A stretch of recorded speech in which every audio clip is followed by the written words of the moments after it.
माता दी। नवरात्रि विशेष योग साधना में आज हम चर्चा करेंगे प्रभु श्री राम जी के बारे में। राम जी तो सबके राम है। आखिर ये सबके राम है ऐसा क्यों कहा?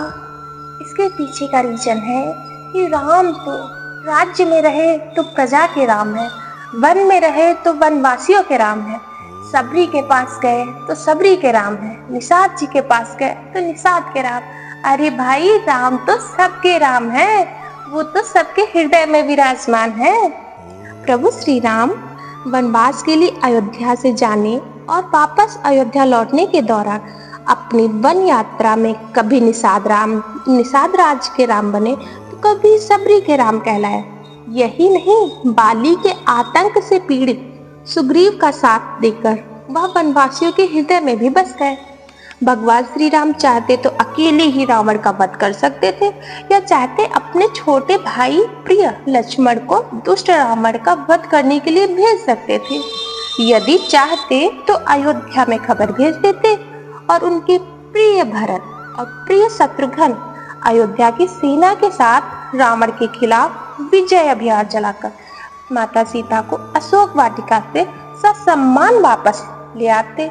लेकिन यदि ऐसा होता तो शायद रामराज की अवधारणा प्रतिष्ठित ही नहीं हो सकती थी। प्रभु श्री राम का वन में रहना और तपस्या में तपना ही उन्हें जन जन का राम बनाता है। वनवासियों के राम प्रकृति और प्रकृति के सारे संसाधनों की रक्षा करते हैं श्री राम। श्री राम चाहते तो समुद्र को पल भर में सुखा सकते थे, लेकिन प्रकृति के उनका प्रेम ही था जो उन्हें ऐसा विनम्रपूर्ण अनुरोध करते हैं कि प्रभु द्वारा वन में रहने वाले वनवासियों और जीव जंतुओं की सहायता से श्रीलंका की चढ़ाई करना और जहां व्यक्ति से व्यक्ति को जोड़ने का उपक्रम है, तो वहीं यह प्रकृति से सामंजस्य स्थापित करने का भी प्रयास है। सामान्य जन को भी उसकी ताकत और उसका अनुभव कराने का प्रभु श्री राम का यही अभ्यास उन्हें सच्चा समावेशी बनाता है। वनों में भटकते हुए राम लोकतंत्र के आदि पुरुष और आदि संस्थापक पुरुष भी हैं। वन में रहने के दौरान वह माता अनुसुईया, ऋषि भरद्वाज द्वारा आदि का आशीर्वचन लेकर राम राज्य की परिकल्पना को मूर्त रूप देते हैं।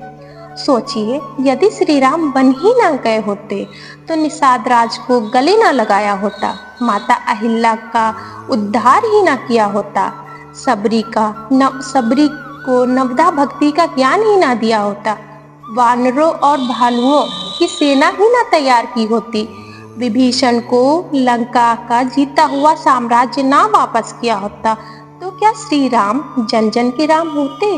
हर जन के राम, हर घर के राम बन सकते थे? सोचिए, भगवान श्री राम सबके राम बने तो इसके पीछे जंगल, नदी, पर्वत, जीव जंतुओं के प्रति संदर्भित उनका समर्पित भाव और उनका धैर्य ही था।